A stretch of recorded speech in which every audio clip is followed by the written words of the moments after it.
So, here na, nandito na tayo sa loob ng model unit ng 1 bedroom ng Mint and Jade Residences. So, pagkita po ninyo, this is considered high-rise. Kaya po ito po yung ginawa nating model unit since Mint and Jade Residences are still on a pre-selling stage. So, para mapakita ko po sa inyo yung future ng unit layout pag na-turn over na po yung binili nyo units. So, ito po sa left nyo, kitchen, tapos toilet and bath. Pero, depends pa rin kung saan pwesto yung condo po ninyo. Pwedeng nakaharap siya sa Makati View, pwedeng nakaharap siya sa Manila View. Ayan, okay? Pwedeng magpalit yan. Depende kung saan kayo nakalocate na directions. O pwedeng nga sa north, south, west, east. Okay? Pero the basic is ito po sa actual, pinapakita po kasi dito sa model unit na to, yung unit layout. Pero you expect yung mga fixtures ng condo po ninyo is syempre floor tiles in all areas of the unit, of course. Tapos lahat po ng rooms, living room, dining room, and the bedroom is painted with plain cement finish on interior walls and painted off form finish on ceiling. Okay? So, in other words, hindi na po kayo magpapa-tiles. Meron na rin po siyang mga paint sa walls at sa ceiling. Okay? Sa windows naman, meron siyang aluminum frame, yung type po ng windows niya. Okay? Sa kitchen, meron po siyang overhead, tapos meron din po dito sa baba or yung base cabinets. Okay? So, ito po, nag-i-start po ang 1 bedroom sa Mint tsaka sa Jade Residences ng 25 square meters. So, kung mas malaki po yung unit na makukuha nyo, it's the same layout, much bigger lang. Okay? Tayo sa toilet and bath. Yan, pasukin natin yan. Yan.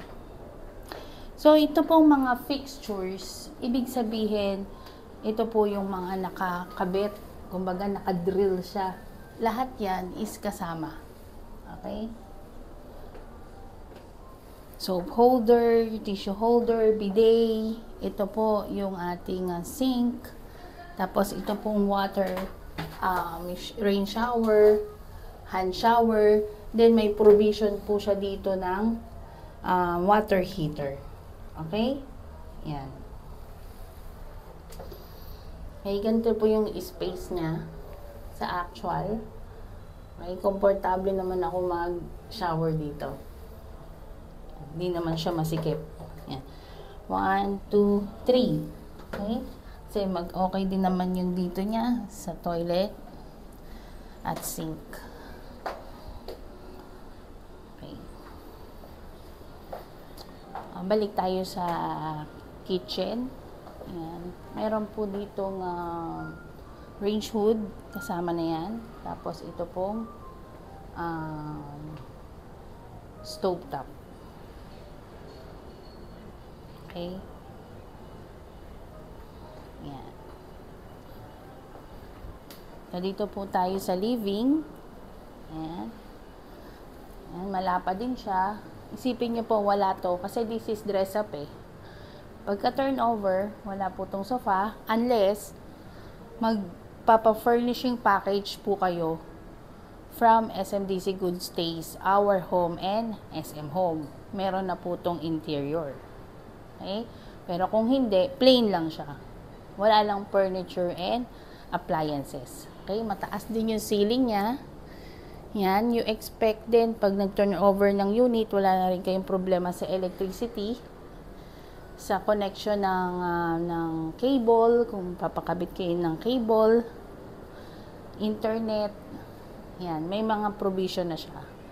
Outlet, ganun. Okay, punta na tayo sa bedroom. Okay. So, sa bedroom niya, ganito po siya.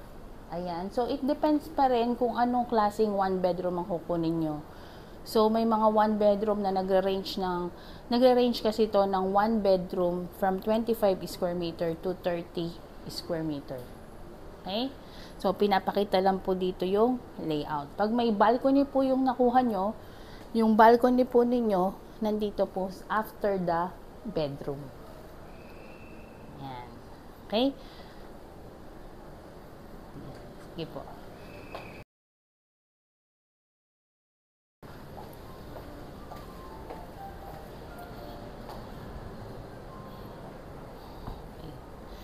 So, bilangin natin. Okay, so this is 25 square meter. 1, 2, 3, 4, 5, 6, 7, 8, 9, 10, 11, 12, 13, 14, 15, 16, 17, 18, 19, 20, 21, 22, 23, 24, 25. Okay? So, kung nandito po kayo ng personal, napaka-comfortable ng space na to. Hindi very decent yung space. Medyo naluluwagan pa nga ako eh. Okay? So since ang layout niya mahaba rin yung tingin mo. Okay? Mahaba siya tignan. Yan, 'di ba? Komportable. Lahat ng mata mo, kita mo na lahat ang nangyayari sa loob ng kondo nyo. Okay? So, yun po yung pros pag ganito po ang layout. Kasi pag tingin mo, alam mo na lahat. Kita mo na lahat. Hindi ka na sisilip-silip. Kung anong, patay na ba yung ilaw doon? Patay na ba yung ano doon? Lahat. Kita na ng mata mo. Yun naman ang kagandahan sa ganitong layout. Okay? So, of course, standard, may water sprinkler, may smoke detector. Yan. So, maluwag siya, komportable ako. Ayan, upo tayo sandali. Ayan. Okay? Maganda yung feeling, no? Pwede palagyan ng TV rito. Wala nga lang TV rito eh. Maluwag siya for 25 square meter. Ayan. Okay? So, this is your future home in Makati City, in Chino Roses Avenue, in Mint and Jade Residences. For computations and complete details, para makita nyo po kung ano po yung mga available na floors at views, you can just message me in my Facebook, Grace D. Realtor, tsaka po sa aking FB, it's Grace V. De Los Santos, at pwede rin po sa aking WhatsApp, Viber, Telegram, it's 0917-764-9044. So, after this video, you can just simply scan my QR codes para mas easy po na mag-message po tayo at mag-usap. Okay? So, this is Grace the Realtor. Find your happy place in Makati City, in Mint and Jade Residences.